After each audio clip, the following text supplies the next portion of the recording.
ಓಂ ತತ್ಸತ್. ಸಭೆಗೆ ನಮಸ್ಕಾರ. ತುಂಬ ವಿಶೇಷವಾದಂಥ ಒಂದು ಸಂದರ್ಭದ ಕಾರ್ಯಕ್ರಮವನ್ನು ಇವತ್ತು ದ ಮಿಥಿಕ್ ಸೊಸೈಟಿ ಮತ್ತು ಋಷಶೃಂಗ ಪ್ರತಿಷ್ಠಾನದ ವತಿಯಿಂದ ಮಾಡ್ತಾ ಇದ್ದಾರೆ. ಆ ಕಾರ್ಯಕ್ರಮದಲ್ಲಿ ನನಗೂ ಕೂಡ ಮಾತಾಡಲಿಕ್ಕೆ ಆಹ್ವಾನವನ್ನು ಡಾಕ್ಟರ್ ಬೆಳವಾಡಿ ಮಂಜುನಾಥ್ ಅವರು ಮತ್ತು ಡಾಕ್ಟರ್ ಬೆಳವಾಡಿ ಹರೀಶ್ ಭಟ್ ಅವರು ನೀಡಿದರು. ಇದೊಂಥರ ನಮ್ಮನೆಗೆ ಇನ್ವಿಟೇಷನ್ ಕೊಟ್ಟಂಗೆ. ಅಂದರೆ ಹರೀಶ್ ಭಟ್ ಅವರು ನಮ್ಮವರೇ, ಬೆಳವಾಡಿ ಮಂಜುನಾಥ್ ಅವರು ನಮ್ಮವರೇ, ಮಿಥಿಕ್ ಸೊಸೈಟಿಯು ನಾನೇ ಕೆಲಸ ಮಾಡ್ತಿರುವಂಥ ಸಂಸ್ಥೆ. ಹೀಗಾಗಿ ನಮಗೆ ನಾವೇ 3 ಸತಿ ಇನ್ವಿಟೇಷನ್ ಕೊಟ್ಕೊಂಡಂಗೆ ಆಯಿತು. ಚೆನ್ನಾಗಿದೆ ಇದು. ಕೆಲವು ಸತಿ ಮದುವೆ ಮನೆಯಲ್ಲಿ ಬಡಿಸ್ಬೇಕಾದ್ರೆ ಬೇಕಾ ಅಂತ 2-3 ಸತಿ ಬಡಿಸುವಾಗ ಅದು ಆತ್ಮೀಯತೆಯ ಸಂಕೇತವೇ ಹೊರತು ಅದು ಪುನರಾವರ್ತನೆ ಅಲ್ಲ. ಇದನ್ನು ಗಮನಿಸ್ತಾ ವೇದಿಕೆ ಮೇಲೆ ಇರ್ತಕ್ಕಂಥ ಎಲ್ಲ ಹಿರಿಯರು ನನಗೆ ಮೊದಲಿಂದಲೂ ನನ್ನ ಬಾಲ್ಯದಿಂದಲೂ ಕೂಡ ತುಂಬ ಬೇಕಾದವರು, ಮತ್ತು ಎಲ್ಲರ ಪರಿಚಯನೂ ಇವಾಗ ಆಗಿರೋದ್ರಿಂದ ಅದು ಯಾವುದನ್ನು ನಾನು ವಿಸ್ತರಿಸದೆ ನನಗೆ ಕೊಟ್ಟಿರೋ ವಿಷಯವನ್ನು ಒಂದಷ್ಟು ಹೊತ್ತು ಮಂಡನೆ ಮಾಡೋದಕ್ಕೆ ನಾನು ಪ್ರಯತ್ನವನ್ನು ಮಾಡ್ತೀನಿ. ಬಹಳ ಮುಖ್ಯವಾಗಿ ಇಡೀ ನಮ್ಮ ಕರ್ನಾಟಕದ ಎಲ್ಲ ವೇದಾಧ್ಯಯನ ಮತ್ತು ಭಾರತೀಯ ಸಂಸ್ಕೃತಿಯ ಅಭಿಮಾನಿಗಳು ಮತ್ತು ಜಿಜ್ಞಾಸುಗಳ ದೃಷ್ಟಿಯಿಂದ ನಾನು ಬೆಳವಾಡಿ ಹರೀಶ್ ಭಟ್ ಅವ್ರನ್ನ ಈ ಸಭೆಯ ಮೂಲಕ ಅಭಿನಂದಿಸ್ತೀನಿ. ಬಹಳ ದೊಡ್ಡ ಕೆಲಸ ಇದು.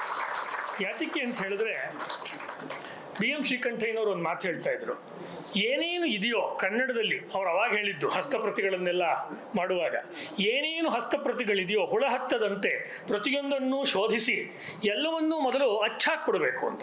BM ಶ್ರೀ ಅಚ್ಚುಕೂಟ ಅಂತಲೇ ಮುಂದೆ ಕನ್ನಡ ಸಾಹಿತ್ಯ ಪರಿಷತ್ತಲ್ಲಿ ಆಯಿತು.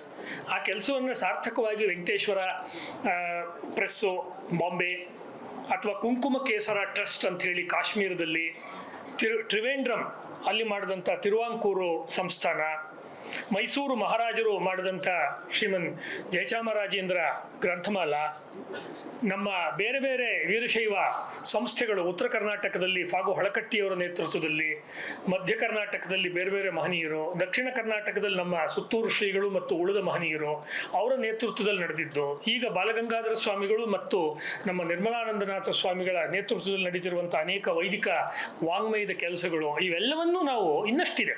ನಾನು ಒಂದು ಕಾಲದ ಮಿತಿಯಲ್ಲಿ ಮಾತ್ರ ಕೆಲವನ್ನ ನೋಟ್ ಮಾಡಿ ಹೇಳ್ತಾ ಇದ್ದೀನಿ. ಅಥವಾ ನಟೇಶನ್ ಸಂಸ್ಥೆಯವರು ಮಡ್ರಾಸ್ನಲ್ಲಿ ಮಾಡಿದಂಥ ಕೆಲಸಗಳು ಸ್ವಾತಂತ್ರ್ಯ ಪೂರ್ವದಲ್ಲಿ, ಇವೆಲ್ಲ ಬಹಳ ದೊಡ್ಡ ದೊಡ್ಡ ಕೆಲಸಗಳು. ಅಂದರೆ what is not hitherto written or not recorded is this, namely the quantum of writing done by the indigenous scholars on Vedas and Vedic literature and Upanishads is abundant. ಅಂದರೆ ವೇದಗಳು, ವೇದ ಸಾಹಿತ್ಯ, ವೈದಿಕ ಸಾಹಿತ್ಯ, ವೇದಗಳಿಗೆ ಸಂಬಂಧಿತವಾದ ಸಾಹಿತ್ಯದ ಸಂಬಂಧಪಟ್ಟಂತೆ ಭಾರತದ ಉದ್ದಗಲಗಳಲ್ಲಿ, ಅಂದರೆ ಕನ್ಯಾಕುಮಾರಿಯಿಂದ ಕಾಶ್ಮೀರದ ತನಕ, ಅಥವಾ ಆ ಕಡೆ ಗುಜರಾತ್ನಿಂದ ಹಿಡಿದು ಅಸ್ಸಾಮಿನ ತನಕ, ಈ ಪ್ರತಿಯೊಂದಕ್ಕೂ ನಾನು ಗ್ರಂಥಗಳು ಯಾವ ಇಸ್ವಿ ಎಷ್ಟನೇ ಇಸ್ವಿ ಏನು ಬೇಕಾದ್ರೂ ಹೇಳಬಲ್ಲೆ. ಆದರೆ ನಮ್ಮ ಉಪನ್ಯಾಸದ ಚೌಕಟ್ಟಲ್ಲಿ ಅದನ್ನು ವಿಸ್ತರಿಸ್ತಿಲ್ಲ ಅಷ್ಟೇ. ಇದು ನಮ್ಮ ಮನಸ್ಸಿನಲ್ಲಿ ಇರಬೇಕು. ಅಂದರೆ 100 ವರ್ಷ ಅಥವಾ 120 ವರ್ಷ ವಿದೇಶಿಯರು, ಕ್ರೈಸ್ತ ಪಾದ್ರಿಗಳು ಮತ್ತು ಅವರ ಸಂಜಾತರಾದಂಥ ಭಾರತೀಯ ಕ್ರೈಸ್ತ ವಿಚಾರವನ್ನೇ ಪ್ರಧಾನವಾಗಿ ಇಟ್ಕೊಂಡು ವೇದಗಳನ್ನು ನಾಶ ಮಾಡಲೆಂದೇ ವೇದಗಳಿಗೆ ವ್ಯಾಖ್ಯಾನ ಮಾಡಿದಂಥ ಛದ್ಮ ವೇಷಧಾರಿ ವಿದ್ವಾಂಸರು, ಮಾರೀಚ ಬ್ರಿಗೇಡ್ ಅಂತ ಅವ್ರ ಬಗ್ಗೆ ನಾರಾಯಣಾಚಾರ್ಯ ಕರೀತಾರೆ. ಮಾರೀಚ ಬ್ರಿಗೇಡ್ ನಂಗೆ ಭಾಳ ಇಷ್ಟವಾದ ಪದ ಅದು. ಇದು ಒಂದು ಕಡೆ ಇದೆ. ಯಾಕೆಂದ್ರೆ ಇದನ್ನು ಹೇಳಬೇಕು. ಇವತ್ತಿನ ಸಂದರ್ಭ ಹೇಗಿದೆ ಅಂತ ಹೇಳಿದ್ರೆ, ವೇದಗಳ ಬಗ್ಗೆ ಮಾತಾಡೋರೆಲ್ಲರೂ ವೇದದ ಅಭಿಮಾನಿಗಳಲ್ಲ, ಉಪನಿಷತ್ತುಗಳ ಬಗ್ಗೆ ಮಾತನಾಡೋರೆಲ್ಲರೂ ಉಪನಿಷತ್ತಿನ ಅಭಿಮಾನಿಗಳಲ್ಲ, ವಚನ ಸಾಹಿತ್ಯವಾಗಲಿ ಅಥವಾ ದಾಸ ಸಾಹಿತ್ಯವಾಗಲಿ ಅದ್ರ ಬಗ್ಗೆ ಮಾತನಾಡೋರು ಅವರೆಲ್ಲರೂ ಕೂಡ ಅದರ ಪಂಡಿತರು. ಅದರಲ್ಲಿ ಅವ್ರಿಗೆ ಬಹುಶ್ರುತತೆ ಇದೆ. ಅವರ ಪಾಂಡಿತ್ಯಕ್ಕೆ ನಮಸ್ಕಾರ. ಅವರ ಪಾಂಡಿತ್ಯದ ಬಗ್ಗೆ 2 ಮಾತಿಲ್ಲ. ನಮ್ಮ ದೇಶದಲ್ಲಿ ಇರುವಂಥದ್ದು ಏನು ಅಂದರೆ, ಒಂದು ಉದಾಹರಣೆ ಕೊಟ್ಟು ಹೇಳಿದಾರೆ. ನನ್ನ ಜೀವನದಲ್ಲೇ ನಡೆದಿದ್ದು, ನಾನು ಹುಟ್ಟಿನಿಂದ ವೈದಿಕ ಫ್ಯಾಮಿಲಿಯಿಂದ ಬಂದವರು. ನಂದು ಸಂಘದ ಸಂಸ್ಕಾರ, RSS ಹಿಂದುತ್ವದ ಸಂಸ್ಕಾರ. ಅದಾದಮೇಲೆ ನಾನು ಓದಿದ್ದು ಜೈನಶಾಸ್ತ್ರ.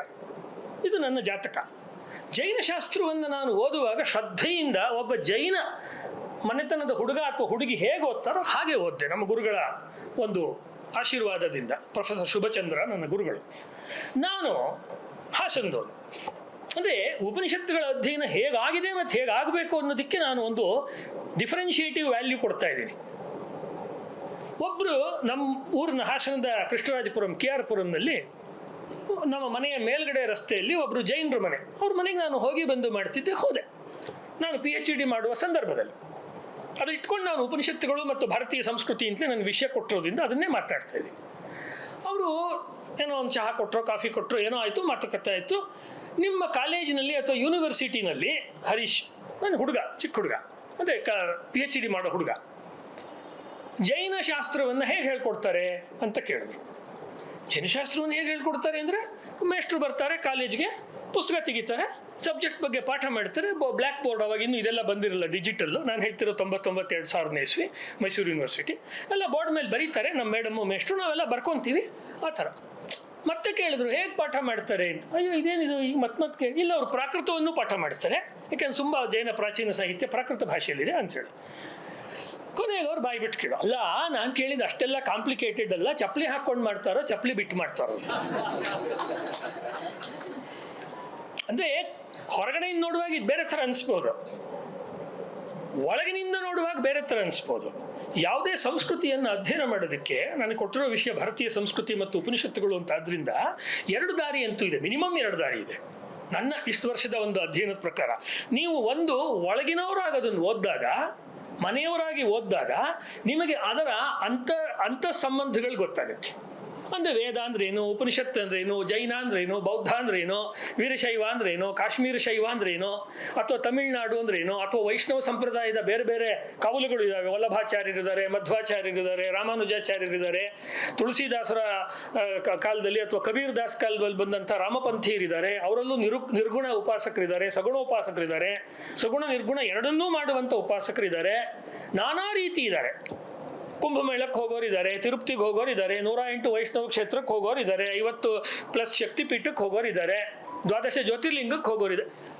ಈ ರೀತಿ ಇರುವ ಜನಗಳಿದಾರಲ್ಲ, ಇವರು ಉಪನಿಷತ್ ಪುಸ್ತಕಕ್ಕೆ ಕೈ ಹಾಕಿದ್ರೆ, ಅಥವಾ ಅದು ಯಾವುದೋ ಯಕ್ಷಗಾನವೋ ರಾಮಾಯಣವೋ ಮಹಾಭಾರತವೋ ಯಾವುದೇ ಒಂದು ನಮ್ಮ ಪರಂಪರೆಗೆ ಸಂಬಂಧಪಟ್ಟ ಪಠ್ಯಕ್ಕೆ ಕೈ ಹಾಕಿದ್ರೆ ಅವ್ರು ಹೇಗೆ ಕೈ ಹಾಕ್ತಾರೆ ಅಂದರೆ, ಟ್ರೆಡಿಷನಲ್ ಆಗಿ ಊಟ ಬಡಿಸಿದಾಗ ಟ್ರೆಡಿಷನಲ್ ಆಗಿ ಊಟ ಮಾಡೋಕ್ಕೆ ಬಂದವರು ಊಟ ಮಾಡೋ ಪದ್ಧತಿನೇ ಬೇರೆ. ಒಂದು ನಾಟಕ ಇತ್ತು, ಯಾರೊಬ್ರು ಲೆಫ್ಟಿಸ್ಟ್ ಬರೆದಿದ್ದು. ಆ ನಾಟಕ ಚೆನ್ನಾಗಿದೆ, ಆ ನಾಟಕದ ಒಂದು ಡೈಲಾಗ್ ಚೆನ್ನಾಗಿದೆ. ಅದರಲ್ಲಿ ಏನು ಹೇಳ್ತಾರೆ ಅಂದರೆ, ಬಾಳೆಯು ಹಾಸಿದರು, ನೀರನ್ನು ಕೊಟ್ಟರು ಅಂತ. ಊಟ ಮಾಡೋಕ್ಕೆ ಮುಂಚೆ ಒಂದು ಬಾಳೆ ಎಲೆ ಹಾಕ್ತಾರಲ್ಲ, ಆ ಬಾಳೆ ಎಲೆ ಹಿಂಗೆ ಕಡ್ಡಿ ಇರುತ್ತೆ ಆ ಕಡೆ ಈ ಕಡೆ. ಇವನು ಅಡ್ಡಡ್ಡ ಒರೆಸದಂತೆ ಎಲೆ ಹರಿದೋಯ್ತಂತೆ. ಊಟ ಮಾಡೋಕ್ಕೆ ಮುಂಚೆನೇ ಎಲೆ ಹರಿದೋಯ್ತು ಅಂತ. ನಾನು ಏನನ್ನ ಯಾಕಿಷ್ಟು ವ್ಯಂಗ್ಯದಿಂದ ನನ್ನ ಮಾತನ್ನು ಶುರು ಮಾಡಿದೆ ಅಂದರೆ, ಅದ್ರ ಹಿಂದೆ ಒಂದು ಸಾತ್ವಿಕ ಸಿಟ್ಟಿದೆ. ಆ ಸಿಟ್ಟೇನು ಅಂತ ತಮ್ಮ ಮುಂದೆ ನಿವೇದಿಸ್ಕೊಳ್ತೀನಿ. ವೇದಗಳು ಮತ್ತು ಉಪನಿಷತ್ತುಗಳನ್ನು ಅದುವರೆಗೂ ಕೂಡ ಈ 18-19ನೇ ಶತಮಾನದ ಇಂಡಾಲಜಿ ವಿದ್ವಾಂಸರು, ಪಾಶ್ಚಾತ್ಯ ಇಂಡಾಲಜಿ ವಿದ್ವಾಂಸರು ಅಥವಾ ಆ ಸ್ಕಾಲರ್ಸ್ ಬರೋ ತನಕ ಯಾರೂ ಒಡೆದಿರಲಿಲ್ಲ. ಶಂಕರಾಚಾರ್ಯರೇ ಆಗಲಿ, ರಾಮಾನುಜರೇ ಆಗಲಿ, ಮಧ್ವರೇ ಆಗಲಿ, ಮುಂದೆ ಬಂದ ಬೇರೆ ಬೇರೆಯವರಾಗಲಿ, ಶೈವನಾದರೂ ಕೂಡ ಅಭಿನವ ಗುಪ್ತ ಭಗವದ್ಗೀತೆ ವ್ಯಾಖ್ಯಾನ ಮಾಡುವಾಗಲಿ ಈ ಪರಂಪರೆಯನ್ನು ಒಂದು ಶ್ರುತಿ ಪರಂಪರೆ ಅಂತ ಸಮಗ್ರವಾಗಿ ನೋಡಿದ್ದ. ಇದೊಂದು ವೇದಾಂತ ಪರಂಪರೆ ಅಂತ ಒಟ್ಟಿಗೆ ನೋಡುವಾಗ ವೇದಗಳನ್ನು the end of the Vedas ಅಂತ ನೋಡಿದರೆ ಹೊರತು, Vedas are not opposite to the Upanishads, ಅಥವಾ Upanishads are not in quarrel with the Vedas. ವೇದಗಳಿಗೂ ಉಪನಿಷತ್ತುಗಳಿಗೂ ಜಗಳ ಇಲ್ಲ ಅಂತ. ಮುಂದೆ 19-20ನೇ ಶತಮಾನದಲ್ಲಿ ಭಾರತೀಯ ಪರಂಪರೆಯನ್ನು ಮಾಡುವಾಗ ಅನೇಕ ಘಟಾನುಘಟಿ ವಿದ್ವಾಂಸರು ಕರ್ಮಕಾಂಡ ಪ್ರಧಾನವಾದ ವೇದಗಳೇ ಬೇರೆ, ಜ್ಞಾನಕಾಂಡ ಪ್ರಧಾನವಾದ ಉಪನಿಷತ್ತುಗಳೇ ಬೇರೆ ಅನ್ನುವಂಥ ಒಂದು ವಿಭಾಗವನ್ನು 100 ಪುಸ್ತಕದಲ್ಲಿ ಓದಿರ್ತೀವಿ, ಅಥವಾ 10 ಲೇಖನದಲ್ಲಿ. ನಾನು ಇದನ್ನು ತಪ್ಪು ಅಂತ ಹೇಳ್ತೀನಿ. ಒಬ್ಬ ಸಾಂಪ್ರದಾಯವನ್ನು ಬಲ್ಲವ ವ್ಯಕ್ತಿಯಾಗಿ ನಮ್ಮ ಹರೀಶ್ ಭಟ್ರು ಇಲ್ಲೇ ಇದ್ದಾರೆ, ಅವರು ಒಪ್ತಾರೆ ಈ ಮಾತು ಅಂದ್ಕೊಳ್ತೀನಿ. ಇದು ಸರಿ ಇಲ್ಲ. ಯಾಕೆ ಅಂದರೆ, ಜ್ಞಾನವಿಲ್ಲದೆ ಅಥವಾ ವಿಚಾರ ಭಾಗವಿಲ್ಲದೆ ಆಚಾರ ಭಾಗವಿಲ್ಲ, ಆಚಾರ ಭಾಗವಿಲ್ಲದೆ ವಿಚಾರ ಭಾಗವಿಲ್ಲ. ಇದೇ ಭಾರತೀಯ ಸಂಸ್ಕೃತಿ. ಭಾರತೀಯ ಸಂಸ್ಕೃತಿನಲ್ಲಿ ವಿಚಾರ ಮಾಡೋಕ್ಕೆ ಒಂದು ಡಿಪಾರ್ಟ್ಮೆಂಟು, ಒಂದು ವಿಚಾರ ಡಿಪಾರ್ಟ್ಮೆಂಟಿಗೆ ಇಲ್ಲಿಗೆ ಹೋಗಿ, ಆಚಾರ ಡಿಪಾರ್ಟ್ಮೆಂಟಿಗೆ ಇಲ್ಲಿಗೆ ಹೋಗಿ ಅಂತ ಇರೋದಿಲ್ಲ. ಉಪನಿಷತ್ತುಗಳಲ್ಲಿ ನಿಮಗೆ ಎಷ್ಟು ಕಡೆ ಆಚಾರ ಭಾಗ ತೋರಿಸ್ತೀನಿ, ನಿಮಗೆ ಬೇಕಾದರೆ ಇದೇ ಪುಸ್ತಕದಲ್ಲಿ ತೋರಿಸ್ತೀನಿ. ಆಚಾರ ಭಾಗಗಳು ಬೇಕಾದಷ್ಟು ಕಡೆ ಇದೆ. ಯಾಕೆ ಅಂದರೆ, ಆ ಕಾಲದಲ್ಲಿ ಈ ಪಾಶ್ಚಾತ್ಯ ವಿದ್ವಾಂಸರು ಇಲ್ಲದೇ ಇರತಕ್ಕಂತಹ ಒಂದು ವಿಕೃತಿಯನ್ನು ಉಂಟು ಮಾಡಿ the Upanishadic thought is different from the so called Brahminical thought ಅನ್ನೋ ವಿಷಯವನ್ನು ಅವರು ಉಂಟು ಮಾಡಿದ್ರು. ಬ್ರಾಹ್ಮಿನಿಸಮ್ ಅನ್ನೋದು ಎಷ್ಟು ಬಹಳ ಆಘಾತಕಾರಿಯಾದದ್ದು ಅನ್ನುವ ವಿಷಯವನ್ನು ಇವರೆಲ್ಲ ಉಂಟು ಮಾಡಿ ಅದರ ವಿರುದ್ಧವಾಗಿ ಸೆಟೆದದ್ದು ಉಪನಿಷತ್ತುಗಳು ಅನ್ನೋ ರೀತಿಯಲ್ಲಿ ವ್ಯಾಖ್ಯಾನವನ್ನು ಒಂದು ಇಂಟೆಲೆಕ್ಚುಯಲ್ ಫ್ರೇಮಿಂಗನ್ನು ಮಾಡೋದಕ್ಕೆ ಅವಾಗ ಯಾವ ಹೆಸರುಗಳನ್ನು ಉಲ್ಲೇಖ ಮಾಡಿದ್ರು ಅವರಿಂದ ಶುರುವಾಯಿತು ಅಂತ ಹೇಳ್ತಿಲ್ಲ, ಅವರಲ್ಲಿ ಅದರ ಸೂಚನೆಗಳು ಮಾತ್ರ ಇತ್ತು. ಆದರೆ ಮುಂದೆ ಬಂದವರು ತುಂಬ ಚೆನ್ನಾಗಿ ಅದನ್ನು ಎತ್ಕೊಂಡ್ರು. ನೀವು ಕೇಳ್ಬೋದು, ಏನು ಸರ್ ಇದಕ್ಕೆ ಒಂದು ಉದಾಹರಣೆ ಕೊಡಿ ಅಂತ. ಪ್ರೊಫೆಸರ್ ರಾಧಾಕೃಷ್ಣನ್ ಉದಾಹರಣೆ ಕೊಡ್ತೀನಿ. ಅಂದರೆ ಈ ಡಯಾಸ್ನಲ್ಲಿ ನಾನು ರಾಧಾಕೃಷ್ಣನ್ ಚಾಲೆಂಜ್ ಮಾಡ್ತಾ ಇದ್ದೀನಿ, ಪ್ರೊಫೆಸರ್ ಎಸ್ ರಾಧಾಕೃಷ್ಣನ್ ಅವ್ರನ್ನ, ಯಾರನ್ನ ಭಾರತೀಯ ತತ್ವಶಾಸ್ತ್ರದ ಬಹಳ ಮೂರ್ಧನ್ಯ ವಿದ್ವಾಂಸರು ಅಂತ ಹೇಳ್ತಾರೆ, ಅವರ ವಿಚಾರ ಹೇಗೆ ಪರಂಪರೆಗೆ ಒಗ್ಗುವುದಿಲ್ಲ ಅಂತ ಹೇಳ್ತಾ ಇದ್ದೀನಿ ನಾನು. ಯಾಕೆಂದರೆ ನಾವು ಮಿಥಿಕ್ ಸೊಸೈಟಿ ಅಂತ ಒಂದು ವೇದಿಕೆಯಲ್ಲಿ ಅಥವಾ ಈ ಥರ ಒಂದು ಉಪನಿಷತ್ತಿನ ಒಂದು ಡಿಬೇಟಲ್ಲಿ ಮಾಡುವಾಗ ಒಂದು ಗಂಭೀರವಾದ ರೀತಿ ಪ್ರತಿಪಾದನೆಯನ್ನು ಮಾಡಬೇಕು. ರಾಮಾನುಜಾಚಾರ್ಯರು ಉದಾಹರಣೆ ತಗೊಳ್ತಾರೆ ರಾಧಾಕೃಷ್ಣ, ನೀವು ನೋಡ್ಬೋದು ಅವ್ರು ಬರೆದಿರುವಂಥ ಉಪನಿಷತ್ ಪುಸ್ತಕನ. ಕಠೋಪನಿಷತ್ತನ್ನು ತಗೊಂಡ್ಬಿಟ್ಟು ಪ್ರೊಫೆಸರ್ ರಾಧಾಕೃಷ್ಣನ್ನು, ಕಠೋಪನಿಷತ್ನಲ್ಲಿ ಯಮ ಅವ್ರ ತಂದೆ ಗೊತ್ತು ನಿಮಗೆ, ವಾಜಶ್ರವಸ, ಅವನಿಗೂ ಮತ್ತು ನಚಿಕೇತನಿಗೂ ಮಾತುಕತೆ ಆಗುತ್ತೆ. ಅದಾದಮೇಲೆ ನಚಿಕೇತ ನಾನು ನಿನ್ನನ್ನು ಮೃತ್ಯುವಿಗೆ ಕೊಟ್ಟಿದ್ದೀನಿ ಅಂತ ಹೇಳ್ತಾನೆ. ಮೃತ್ಯುವಿಗೆ ಕೊಟ್ಟಿದ್ದೀನಿ ಅಂತ ಹೇಳಿದಾಗ ಅವನು ಹೋಗ್ತಾನೆ, ಅವನು ತಪಸ್ ಮಾಡಿಕೊಂಡು ಅವನು ಆ ಮೃತ್ಯುಲೋಕವನ್ನು ಪ್ರವೇಶ ಮಾಡ್ತಾನೆ. ಆ ಮೃತ್ಯುಲೋಕವನ್ನು ಹೋದಾಗ ಅಲ್ಲಿ ಹೇಗಾಗಿತ್ತು ಅನ್ನೋ ಡಿಸ್ಕ್ರಿಪ್ಷನ್ನು ಒಂದು ಕೊಡ್ತಾನೆ. ಅಲ್ಲೊಂದು ಮಜಾ ಇದೆ, ಮಜಾ ಹೇಳಿ ಮುಂದಕ್ಕೆ ಹೋಗ್ತೀನಿ. ಮಜಾ ಏನಂದರೆ, ಮೃತ್ಯುಲೋಕಕ್ಕೆ ಈ ಹುಡುಗ ಹೋದಾಗ, ನಚಿಕೇತ ಹೋದಾಗ, ಮೃತ್ಯುಲೋಕದಲ್ಲಿ ಮೃತ್ಯು ಇಲ್ಲ, ಮೃತ್ಯು ಸುತ್ತಾಡಕ್ಕೆ ಹೋಗಿದ್ದಾನೆ, ಯಮ ಸುತ್ತಾಡಕ್ಕೆ ಹೋಗಿದ್ದಾನೆ. ಇದು ಜಿಜ್ಞಾಸೆಯನ್ನು ಎಷ್ಟು ಮಾಡಿದ್ದಾರೆ ವೇದಾಂತ ಪರಂಪರೆಯಲ್ಲಿ. ಅಂದರೆ ಯಾವುದನ್ನು ನೀವು ಮೃತ್ಯುವೆಂದು ಭಾವಿಸುತ್ತಿದ್ದೀರೆಯೋ ಎಲೈ ಮಾನವನೇ, ಮೃತ್ಯುವೆನ್ನುವುದು ನಿನ್ನ ದೃಷ್ಟಿಯಿಂದ, ಪರಾತ್ಪರವಾದ ಪರಬ್ರಹ್ಮ ದೃಷ್ಟಿಯಿಂದ, ಅಥವಾ ಸೃಷ್ಟಿ ಅಂತಲೇ ಇಟ್ಕೊಳ್ಳಿ, ಮಾಮೂಲಿ ವಿಜ್ಞಾನವಾಗಿ ಅಥವಾ ಒಂದು ಪ್ರಕೃತಿ ಅಂತ ಇಟ್ಕೊಂಡು ಏನಿದೆ, ಇಲ್ಲಿ ಹುಟ್ಟತ್ತೆ, ಇಲ್ಲಿ ಮುಳುಗತ್ತೆ, ಇಲ್ಲಿ ಕೊಳೆಯತ್ತೆ, ಮತ್ತೆ ಬೀಜವಾಗತ್ತೆ, ಇನ್ನೆಲ್ಲೋ ಹುಟ್ಟತ್ತೆ, ಅದು ಎಲ್ಲೂ ಯಾವುದೂ ಹೋಗೋದಿಲ್ಲ ಅನ್ನುವ ಒಂದು ಎಟರ್ನಲ್ ಶಾಶ್ವತವಾದ ತತ್ವವನ್ನು 3 ವಿದ್ಯೆಗಳನ್ನು ಆ ಯಮದೇವನು ನಚಿಕೇತನಿಗೆ ಉಪದೇಶ ಮಾಡೋಕ್ಕಿಂತ ಮುಂಚೆನೇ ಯಮನ ಬಗ್ಗೆ ಆ ಮಾತಿದೆ. ಯಮನ ಲೋಕದಲ್ಲಿ ಯಮನಿಲ್ಲ ಅಂತ ಇದೆ, ಇದು ವರ್ಣನೆ ಬರುತ್ತೆ. ಇದಿಷ್ಟು ಅಲ್ಲಿದು. ರಾಧಾಕೃಷ್ಣನ್ ಅವ್ರು ಏನು ಮಾಡ್ತಾರೆ ಅಂತ ಹೇಳಿದ್ರೆ, ಪ್ರೊಫೆಸರ್ ರಾಧಾಕೃಷ್ಣನ್ನು ಅದರ ವರ್ಣನೆಯೆಲ್ಲ ರಾಮಾನುಜಾಚಾರ್ಯರು ಮಾಡಿದ್ರೆ, ಅಂದರೆ ಅವರ ವೇದಾಂತದ ಭಾಷ್ಯದಲ್ಲಿ ಮಾಡಿದ್ರೆ, ರಾಮಾನುಜರು ಅವರು ವೇದಾಂತದ ಬಹಳ ದೊಡ್ಡ ಆಚಾರ್ಯರು, ವಿಶಿಷ್ಟಾದ್ವೈತ ವಿಚಾರವನ್ನು ಕೊಟ್ಟವರು. ರಾಮಾನುಜರು ಹೇಗೆ ಆ ಮೃತ್ಯುಲೋಕವನ್ನು ವರ್ಣನೆ ಮಾಡುತ್ತಿದ್ದಾರಪ್ಪ ಅಂದರೆ, ತಾವೇ ಹೋಗಿ ಮೃತ್ಯುಲೋಕವನ್ನು ನೋಡ್ಕೊಂಡು ಬಂದಿದ್ದಾರೋ ಏನೋ ಅಂತ ಹೇಳಿ ಇವ್ರು ತಮಾಷೆ ಮಾಡಿ ಮುಂದಕ್ಕೆ ಹೋಗ್ತಾರೆ. ಬೇಕಾದ ಅವ್ರಿಗೆ ಭಾಷೆ ಮೇಲೆ ಒಳ್ಳೆ ಪ್ರಭುತ್ವ ಇದೆ ರಾಧಾಕೃಷ್ಣನ್ಗೆ, ಅದರ ಬಗ್ಗೆ 2 ಮಾತಿಲ್ಲ. ಯಾಕೆ ಅಂತ ಹೇಳ್ತಾ ಇದ್ದೀನಿ, ಭಾರತೀಯ ಸಂಸ್ಕೃತಿಯ ಕಿರೀಟಪ್ರಾಯವಾದ ಹೃದಯ ಭಾಗವಾದ ಉಪನಿಷತ್ತುಗಳನ್ನು ಆಲನ್ ಆ್ಯಂಡ್ ಅನ್ವಿನ್ ಅನ್ನುವಂಥ ಒಂದು ಸಂಸ್ಥೆಗೆ, ಆಮೇಲೆ ಆಕ್ಸ್ಫರ್ಡ್ ವಿಶ್ವವಿದ್ಯಾಲಯದ ಪ್ರಕಟಣೆಗೋಸ್ಕರ ಅವರು ಬರೆದು ಕೊಡ್ತಾ ಇದ್ರು. ಅಂದರೆ ಅವರ ಆಡಿಯನ್ಸ್ ಇದ್ದಿದ್ದು ಪಶ್ಚಿಮದವರು, ಯುರೋಪಿನ, ಅಮೆರಿಕಾದ ಯಾವುದೋ ಕಾಲೇಜು ಯೂನಿವರ್ಸಿಟಿಗಳಲ್ಲಿ ಇದ್ದವ್ರನ್ನ ಗಮನದಲ್ಲಿಟ್ಕೊಂಡು ಇಂಗ್ಲೀಷ್ನಲ್ಲಿ ಢಾಳಾಗಿ ಬರೆಯುವಂಥ ರಾಧಾಕೃಷ್ಣನಿಂದ ಹಿಡಿದು ದೇವದತ್ ಪಟ್ನಾಯಕ್ ತನಕ ಒಂದು ದೊಡ್ಡ ಪರಂಪರೆನೇ ಇದೆ. ಇವರು ಭಾರತೀಯ ಸಂಸ್ಕೃತಿಯನ್ನು ವಿರೋಧನೆ ಮಾಡ್ತಾ ಇದ್ದಾರೆ. ಇವರು ಬಹಳ ಮುಖ್ಯವಾದ ಮಾತು ಹೇಳ್ತಾ ಇದ್ದೀನಿ, ಅವ್ನು ರೆಕಾರ್ಡ್ ಇದನ್ನು ಹೇಳ್ತಾ ಇರೋ ಮಾತು.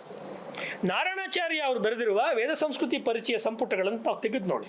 ಯಾಕೆಂದ್ರೆ ನಾನು ಜೀವಮಾನ ಪೂರ್ತಿ ಅಧ್ಯಯನ ಮಾಡಿರುವುದೇ ಕನ್ನಡ ಸಾಹಿತ್ಯವನ್ನು, ತಂತ್ರಶಾಸ್ತ್ರವನ್ನು, ವೈದಿಕ ವಿದ್ಯೆಗಳನ್ನು. ಹಾಗಾಗಿ ನಾನು ಅದನ್ನು ಹೇಳ್ತಾ ಇದ್ದೀನಿ ಆ ಮಾತನ್ನು.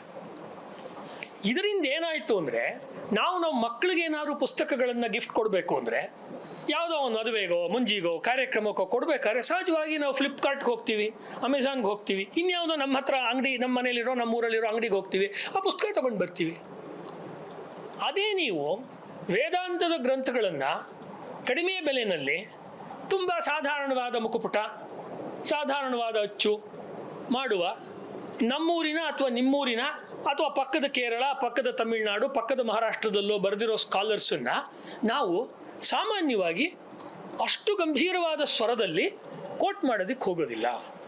ಗೋಪಾಲಕೃಷ್ಣ ಅಡಿಗರದ್ದು ಒಂದು ಪದ್ಯ ಇದೆ, ಪುರೋಹಿತರ ನೆಚ್ಚಿ ಪಶ್ಚಿಮ ಬುದ್ಧಿಯಾದೆವೋ, ಇನ್ನಾದರೂ ಪೂರ್ವ ಮೀಮಾಂಸೆ ಕರ್ಮಕಾಂಡಗಳನ್ನು ಬಗೆಯಬೇಕು ಅಂತ.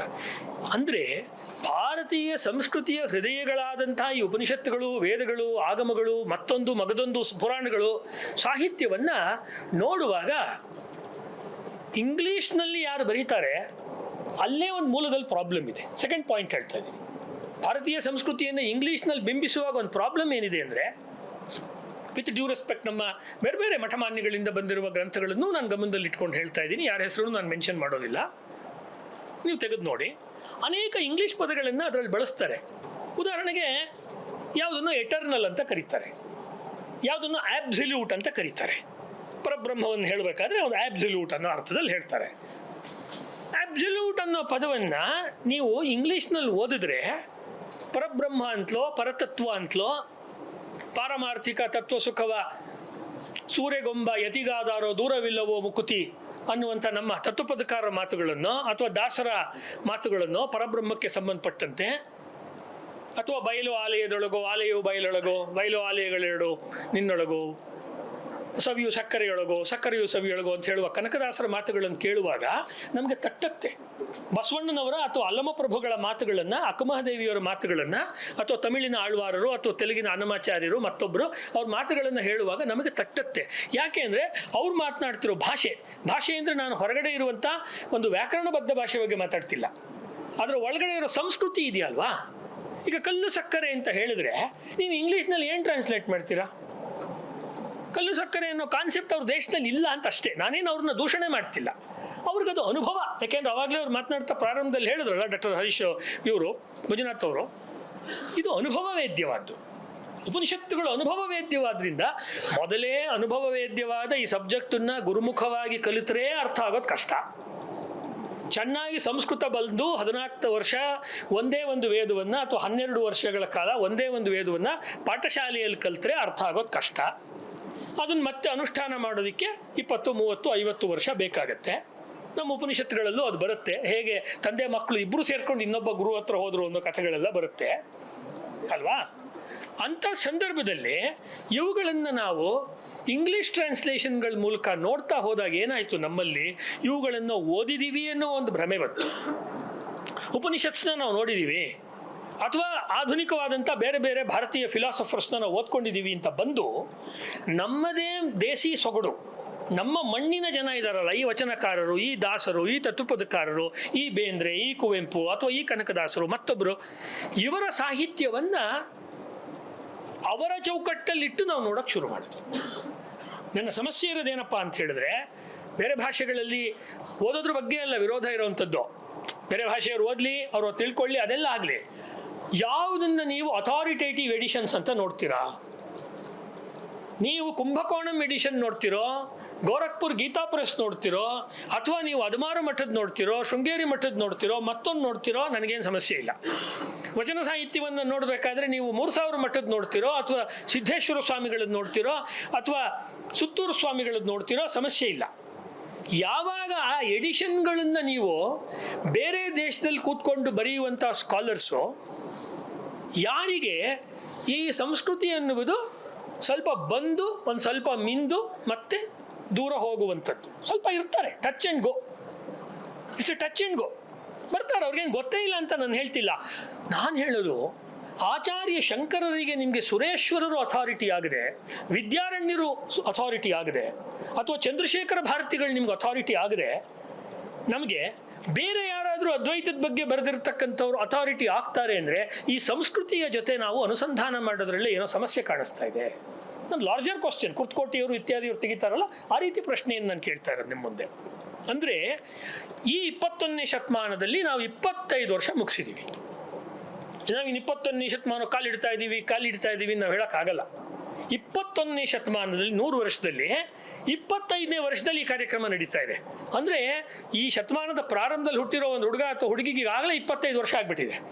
ಕಾಲು ಶತಮಾನ ಕಳೆದಿರುವಾಗ ನಾವು ಯೋಚನೆ ಮಾಡಬೇಕಾದ್ದು ಇಷ್ಟೇನೆ, ಹಿರಿಯರೇ, ಸ್ನೇಹಿತರೆ, ನಮಗೆ ಅಥಾರಿಟಿ ಯಾರು?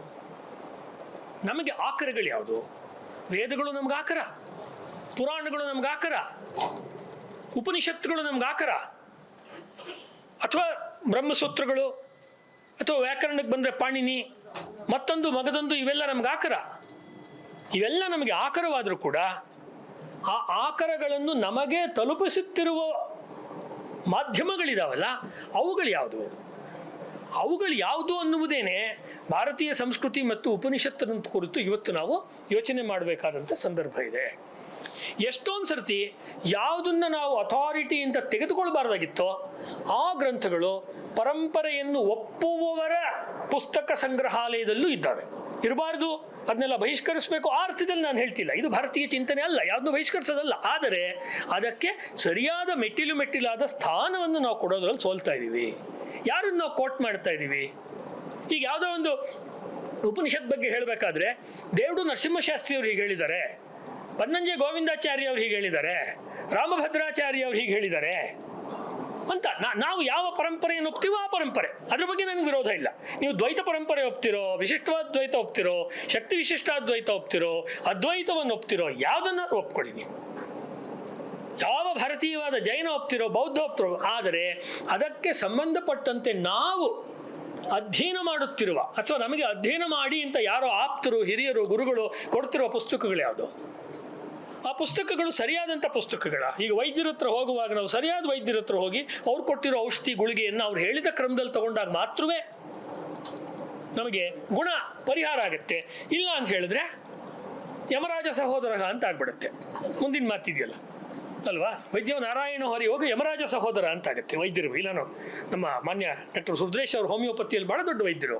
ಯಾಕೆ ಈ ಮಾತನ್ನು ಹೇಳ್ತೀನಂದ್ರೆ, ನಾವು ಮನೆಗಳಲ್ಲಿ ಮಾತನಾಡ್ತಿದೀವಲ್ಲ ಹಿರಿಯರೇ, ಸ್ನೇಹಿತರೇ, ಗೆಳೆಯರೇ, ಭಾರತೀಯ ಸಂಸ್ಕೃತಿ ಬಹಳ ಕಷ್ಟದಲ್ಲಿದೆ ಎಲ್ಲಿ ಅನ್ನೋದನ್ನ ನಿಮಗೆ ರೂಟ್ ಕಾಸ್ ಅನಾಲಿಸಿಸ್ ಹೇಳ್ತಾ ಇದ್ದೀನಿ. ಉಪನಿಷತ್ ಓದ್ತಿಲ್ವಾ? ರಾಮಾಯಣ ಓದ್ತಿಲ್ವಾ? ಯಾವ್ದು ಓದ್ತಿದ್ದೀವಿ ನಾವು? ರಾಮನನ್ನು ಅಥವಾ ಸೀತೆಯನ್ನು ಅಥವಾ ಉಪನಿಷತ್ತನ್ನು ಅವರಿಗೆ ಬೇಕಾದಂತೆ ತಿರುಚಿ ಚೆನ್ನಾಗಿ ಪ್ರಿಂಟ್ ಮಾಡಿ ಚೆನ್ನಾಗಿ ಚಿತ್ರಗಳನ್ನು ಬರೆದು ಕೊಡುವಂಥದ್ದು ಎಷ್ಟು ಇಂಗ್ಲೀಷ್ ಪುಸ್ತಕದ ಹೆಸರು ಹೇಳಿ ನಾನಿಲ್ಲಿ ಹೇಳಿ ಸುಮ್ಮನೆ ಯಾಕೆ ನಾನು ಸಭೆಯ ಸಮಯವನ್ನು ವೇಸ್ಟ್ ಮಾಡಲಿ. ಆದರೆ ಪರಂಪರೆಯನ್ನು ಸರಿಯಾಗಿ ಅಭ್ಯಾಸ ಮಾಡಿ ಅದರಲ್ಲೇ ಒಂದು ನಾವೀನ್ಯತೆಯನ್ನು ಕಂಡುಕೊಂಡು ಅದಕ್ಕೆ ಒಂದು ವ್ಯಾಖ್ಯಾನವನ್ನು ಕೊಟ್ಟಿರುವ ಎಷ್ಟು ಜನ ಸ್ಕಾಲರ್ಸ್ ನಿಮಗೆ ಬೇಕು? ಒಂದು ಎಕ್ಸಾಂಪಲ್ ಕೊಡ್ತೀನಿ ನಿಮಗೆ ಬೇಂದ್ರೆ ಅವ್ರ ಜೀವನದಿಂದ. ಒಂದು ಪದ್ಯದಲ್ಲಿ ಅರ್ಜುನ ಮತ್ತು ಕೃಷ್ಣ ಇದ್ದಾರೆ, ಯುದ್ಧಭೂಮಿನಲ್ಲಿ ಅಂದರೆ ನಿಜವಾದ ವ್ಯುತ್ಪತ್ತಿ ಅನ್ನೋದು ಹೇಗಿರುತ್ತೆ ಒಬ್ಬ ಚಿಂತಕನಿಗೆ, ಒಬ್ಬ ದಾರ್ಶನಿಕನಿಗೆ ಅನ್ನೋದಕ್ಕೆ ನಾನು ಉದಾಹರಣೆ ಕೊಡ್ತಾ ಇರೋದು. ಅರ್ಜುನನಿಗೆ ಕೃಷ್ಣ ಯುದ್ಧಕ್ಕೆ ಮುಂಚೆ ವಿಶ್ವರೂಪ ದರ್ಶನ ತೋರಿಸ್ತಾ ಇದ್ದಾನೆ. ಇದು ಆ ಪದ್ಯದ ವಸ್ತು, ಬೇಂದ್ರೆಯವರ ಪದ್ಯ. ವಿಶ್ವರೂಪ ದರ್ಶನವನ್ನು ತೋರಿಸ್ಬೇಕಾದ್ರೆ ಎಲ್ಲ ಅವನ ವಸುಗಳು, ರುದ್ರರು, ಆದಿತ್ಯರು ಎಲ್ಲ ಬರುತ್ತಲ್ಲ, ನೀವು ನೋಡಿರ್ತೀರ ಭಗವದ್ಗೀತೆ ಎಲ್ಲ ಬರುತ್ತೆ. ಅಲ್ಲಿ ಇಲ್ಲದೆ ಇರೋದೊಂದು ಸೇರಿಸಿದ್ದಾರೆ ಬೇಂದ್ರೆ. ಭಗವದ್ಗೀತೆಯಲ್ಲಿ ಇಲ್ಲದೆ ಇರೋದೊಂದು ಸೇರಿಸಿದ್ದಾರೆ. ಏನಪ್ಪಾ ಅಂದ್ರದು? ಭೀಷ್ಮಂಚ ದ್ರೋಣಂಚ ಜಯದ್ರಥಂಚ ಅಂತ ಸೇರಿಸಿದ್ದಾರೆ. ಅದು ಗೀತೆಯ ಪ್ರಾರಂಭದಲ್ಲಿ ಬರೋದು. ಭೀಷ್ಮಂಚ ದ್ರೋಣಂಚ ಜಯದ್ರಥಂಚ ಅಂದರೆ ಭೀಷ್ಮಂಚ ಅಂದರೆ ಭೀಷ್ಮನ ಕಥೆ ಮುಗೀತು, ಈ ಕವಿ ವ್ಯಾಖ್ಯಾನ. ದ್ರೋಣನ ಕಥೆ ಮುಗೀತು. ಜಯದ್ರಥಂಚ ಭೀಷ್ಮ ದ್ರೋಣ ಆದಮೇಲೆ ಜಯದ್ರಥ ಸಾಯಲ್ಲ. ಆ ಜಯದ್ರಥ ಮತ್ತು ಉಳಿದವರು ಸೇರಿಕೊಂಡು ಅರ್ಜುನ, ಯಾರು ವಿಶ್ವರೂಪ ನೋಡ್ತಿದ್ದಾನೋ ಅರ್ಜುನ, ಅವನ ಮಗನಾದ ಅಭಿಮನ್ಯುವನನ್ನ ಹಿಂದಿನಿಂದ ಬಂದು ಶಸ್ತ್ರಪ್ರಹಾರ ಮಾಡಿ ಕೊಂದ ಮೇಲೆ ಅರ್ಜುನ ಜಯದ್ರಥನನ್ನು ವಧೆ ಮಾಡೋದು. ಇದು ಮಹಾಭಾರತದಲ್ಲಿರೋ ಕ್ರಮ. ಹೀಗೆ ಭೀಷ್ಮಂಚ ದ್ರೋಣಂಚ ಜಯದ್ರಥಂಚ ಅಂದ ತಕ್ಷಣ ಇವನು ಕೃಷ್ಣ ಹರಿಹರಿ ಅಂತಾನೆ. ಕೃಷ್ಣ ಸಾಕಪ್ಪ, ಇದನ್ನು ನನಗೆ ನೋಡೋಕ್ಕಾಗ್ತಿಲ್ಲ ವಿಶ್ವರೂಪ. ಇದು ಬೇಂದ್ರೆ ಅವ್ರು ಹೇಳ್ತಿರೋದು. ವೇದಗಳ ಉಪನಿಷತ್ತುಗಳ ವ್ಯಾಖ್ಯಾನವನ್ನು ಹೀಗೆ ಯಾಸ್ಕಾಚಾರ್ಯರಾದ ಮೇಲೆ, ದುರ್ಗಾಚಾರ್ಯರು ಅದಕ್ಕೆ ಬರೆದಿರುವ ನಿರುಕ್ತದ ಆಧಾರದ ಮೇಲೆ, ನಿರುಕ್ತಕ್ಕೆ ಬರೆದಿರೋ ಡಿಕ್ಷನರಿ ಆಧಾರದ ಮೇಲೆ ನಮ್ಮಲ್ಲಿ 10 ಜನ ಸ್ಥಳೀಯ ವಿದ್ವಾಂಸರು ಮಾಡಿದ್ದಾರೆ. ಅದು ಮಂಗಳೂರಿನವ್ರು ಮಾಡಿದ್ದಾರೆ, ಬೆಂಗಳೂರಿನವ್ರು ಮಾಡಿದ್ದಾರೆ, ಧಾರವಾಡದವ್ರು ಮಾಡಿದ್ದಾರೆ, ಉತ್ತರ ಕನ್ನಡದವ್ರು ಮಾಡಿದ್ದಾರೆ, ಮಹಾರಾಷ್ಟ್ರದಲ್ಲಿ ಮಾಡಿದ್ದಾರೆ, ಉದ್ದಕ್ಕೂ ಇಡೀ ದೇಶದ ಎಲ್ಲ ಕಡೆಗಳಲ್ಲಿ ಮಾಡಿದ್ದಾರೆ. ನಾನು ಅವಾಗ ತಮ್ಮ ಮುಂದೆ ಹೇಳಬೇಕು ಅಂತ ಹೇಳಿ ಗುರುತು ಮಾಡಿಕೊಂಡಿದ್ದಂಥ ಒಂದು ಅಂಶ ಏನು ಅಂತ ಹೇಳಿದ್ರೆ, ಭಾರತೀಯ ಸಂಸ್ಕೃತಿ ಮತ್ತು ಉಪನಿಷತ್ತುಗಳಲ್ಲಿ ಈ ವೇದೋಪನಿಷತ್ತನ್ನು ಕುರಿತು ವಿವಿಧ ಭಾರತೀಯ ಭಾಷೆಗಳಲ್ಲಿ ಆಗಿರುವಂಥ ಕೆಲಸ, 100-200 ವರ್ಷಗಳಲ್ಲಿ ಆಗಿರುವ ಕೆಲಸ, ಅಂದರೆ ಭಾರತೀಯರೇ ಮಾಡಿರುವ ಅವರವ್ರದ್ದೇ ಆಗಿರುವ ಮೌಖಿಕ ಪರಂಪರೆ ಅಥವಾ ಗುರು ಪರಂಪರೆಯಿಂದ ಅಧ್ಯಯನ ಮಾಡಿರುವ ಕೆಲಸ ಇದೆಯಲ್ಲ, ಇದರ ಸಂಗ್ರಹ, ಆ ಕೆಲಸ, ಆ ಗ್ರಂಥಗಳ, ಪುಸ್ತಕಗಳ ಅಥವಾ ಲೇಖನಗಳ ಒಂದು ಸಂಗ್ರಹ. ಅದರ ಕುರಿತು ಚರ್ಚೆ ಅಕಾಡೆಮಿಕ್ ಆಗಿ ವಿದ್ವತ್ಪೂರ್ಣವಾಗಿ ಎಷ್ಟಾಗಬೇಕಾಗಿತ್ತು ಅಷ್ಟು ಸಂಸ್ಕೃತ ಡಿಪಾರ್ಟ್ಮೆಂಟ್ಗಳಿಂದ, ವೇದಾಂತದ ಡಿಪಾರ್ಟ್ಮೆಂಟ್ಗಳಿಂದ ಆಗಿಲ್ಲ, ಮಠಮಾನ್ಯಗಳಿಂದನೂ ಆಗಿಲ್ಲ. ಇದು ಗೌರವದಿಂದ ಹೇಳ್ತಿರೋದು, ಅವ್ರ ಮೇಲೆ ನಾನೇನೋ ಟೀಕೆ ಮಾಡ್ತಿದ್ದೀನಿ ಅಂತಲ್ಲ, ರಿಸರ್ಚ್ ಪಾಯಿಂಟಿಂದ ಹೇಳ್ತಾ ಇರೋದು. ಯಾಕೆ ಆಗಿಲ್ಲ ಅಂದರೆ, ಅವಾಗಲೇ ಹೇಳಿದ್ವಲ್ಲ, ಹೂ ಈಸ್ ಯುವರ್ ರೆಫರೆನ್ಸ್ ಅಂತ. ಇಂಗ್ಲೀಷ್ನಲ್ಲಿ ಒಂದು ಮಾತಿದೆ, ನೀನು ಯಾರು ಅಂತ ಹೇಳ್ತೀನಿ, ನಿನ್ನ ಫ್ರೆಂಡ್ ಯಾರು ಅಂತ ಹೇಳು ಅಂತ, ಭಾಳ ಫೇಮಸ್ ಆಗಿರೋ ಮಾತು. ಹಾಗೆ ನಿಮ್ಗೆ ಯಾವ ರೆಫರೆನ್ಸ್ ಅಂತ ಹೇಳಿದ್ರೆ ನಿಮ್ಮ ಅಧ್ಯಯನದ ಮಟ್ಟ ಏನು ಅಂತ ಗೊತ್ತಾಗುತ್ತೆ. ನೀವು ನಾನು ವಿವೇಕ್ ಚೂಡಾಮಣಿಗೆ ಚಂದ್ರಶೇಖರ್ ಭಾರತಿಯವರು ಬರೆದಿರೋ ವ್ಯಾಖ್ಯಾನವನ್ನು ಇಟ್ಕೊಂಡು ಓದ್ತಾ ಇದ್ದೀನಿ, ಪಾಠ ಮಾಡ್ತಾ ಇದ್ದೀನಿ ಅಂದರೆ ಆಗ್ಬಹುದು ಅಂತ ಹೇಳ್ತೀನಿ ನಾನು. ಬನ್ನಂಜೆ ಗೋವಿಂದಾಚಾರ್ಯರು ಅಥವಾ ವಿಶ್ವೇಶ್ವರ ತೀರ್ಥರು ಹಿರಿಯರಿದ್ರಲ್ಲ, ಪೇಜಾರು ಸ್ವಾಮಿಗಳು, ಅವ್ರು ಬರೆದಿರೋ ವಿಷ್ಣು ಸಹಸ್ರನಾಮದ ವ್ಯಾಖ್ಯಾನ ಇಟ್ಕೊಂಡು ನಾನು ತರಗತಿ ಮಾಡ್ತಾ ಇದ್ದೀನಿ, ಇದಾಗಬಹುದು, ನಡೆಯುತ್ತೆ ಅಂತೀನಿ. ಬೇರೆ ಯಾರು ಮಾಡ್ತಾ ಇರೋದನ್ನ ನೀವು ತಗೊಂಡ್ರೆ, ನಾನು ರಿವರ್ಸ್ ಕ್ವಶನ್ ಕೇಳೋದು, ಬೈಬಲ್ ಬಗ್ಗೆ ಅಧ್ಯಯನ ಮಾಡಬೇಕಾದ್ರೆ ಹಿಂದೂಗಳು ಅಥವಾ ಬೇರೆ ಮತ ಸಂಪ್ರದಾಯಗಳಿಗೆ ಸೇರಿದವ್ರು ಪುಸ್ತಕ ಬರ್ದಿಲ್ವಾ ಬೈಬಲ್ ಬಗ್ಗೆ? ಬರ್ದಿದ್ದಾರೆ, ಸಾಕಷ್ಟು ಬರ್ತಿದ್ದಾರೆ. ಅದನ್ನ ನಿಮ್ಮ ಕ್ರೈಸ್ತ ಮಠಮಾನ್ಯಗಳಲ್ಲಿ ಆಧಾರಭೂತವಾದ ಗ್ರಂಥವಾಗಿ ತಗೊಂಡು ಪಾಠ ಮಾಡ್ತಾರ? ಅಂದ್ರೆ ಯಾವತ್ತೂ ಬೌದ್ಧಿಕ ಸಂವಾದ ಅನ್ನೋದು ಸಮಾನ ನೆಲೆಯಲ್ಲಿ ನಡೆಯುತ್ತೆ. ಇದು ಗುಲಾಮಿ ಮತ್ತು ಗುಲಾಮ ಈ ನೆಲೆಯಲ್ಲಿ ನಡೆಯೋದಿಲ್ಲ. ಇದು ಆಳುವವನು ಮತ್ತು ಆಳಿಸಿಕೊಳ್ಳುವವನು ಅನ್ನೋ ನೆಲೆಯಲ್ಲಿ ನಡೆಯೋದಿಲ್ಲ. ಅಂದರೆ 75 ವರ್ಷ ಸ್ವಾತಂತ್ರ್ಯ ಬಂದ ನಂತರವೂ ಭಾರತೀಯ ಸಂಸ್ಕೃತಿಗಳಿಗೆ ಮೂಲ ಕೃತಿಗಳಾದ ಉಪನಿಷತ್ತುಗಳು, ಕನ್ನಡಕ್ಕೆ 150 ಉಪನಿಷತ್ತುಗಳು ಕೂಡ ಇಷ್ಟು ತಡವಾಗಿ ಯಾಕೆ ಬಂತು? This is the question. ಯಾಕೆಂದ್ರೆ ಯಾರೋ ಯುರೋಪಿಯನ್ ಮಾಡಿರಲಿಲ್ಲ. ಜರ್ಮನಿಯವರು ಕೂಡ 150 ಉಪನಿಷತ್ತನ್ನು ಏನು ಮಾಡಿಲ್ಲ ಒಟ್ಟಿಗೆ. ಅವ್ರದ್ದು ಹಸ್ತಪ್ರತಿ ಇದೆ, ನಾನು ನೋಡಿದ್ದೀನಿ, ಹಸ್ತಪ್ರತಿ ನಾನು ನೋಡಿದ್ದೀನಿ. ನಾನೇನು ಜರ್ಮನಿಗೆ ಹೋಗಿಲ್ಲ, ಕ್ಯಾಟ್ಲಾಗ್ ನೋಡಿದ್ದೀನಿ. I have seen the catalogue. ಅವರು ಮಾಡಿರಲಿಲ್ಲ. ಅದು ಅವರಿಗೆ ವಸಾಹತು ಕಾಲದ ಒಂದು ಅವಶ್ಯಕತೆ ಆಗಿತ್ತು, ಮಾಡಿದರು. ಆಮೇಲೆ ಪ್ಯೂರ್ಲಿ ರಿಸರ್ಚ್ ಬೇಸ್ಡ್ ಆಗಿ ಸಾಕಷ್ಟು ಜನ ಒಳ್ಳೆ ಕೆಲಸ ಮಾಡಿದ್ದಾರೆ, ಇಲ್ಲ ನಾನು ಹೇಳ್ತಿಲ್ಲ. ಆದರೆ ನನಗಿರುವಂಥದ್ದು ಏನಪ್ಪ ಅಂದರೆ, ಈ ಸ್ವಕೀಯ ಅಭಿಗಮನ ಇದೆಯಲ್ಲ, ನನ್ನ ಪಾಯಿಂಟ್ ಇಷ್ಟೇನೆ ಬಿಫೋರ್ ಐ ಕನ್ಕ್ಲೂಡ್. ಸ್ವಕೀಯ ಅಭಿಗಮನ ಅಂದರೆ ನಮ್ಮ ಪರಂಪರೆಯನ್ನು ನಾವೇ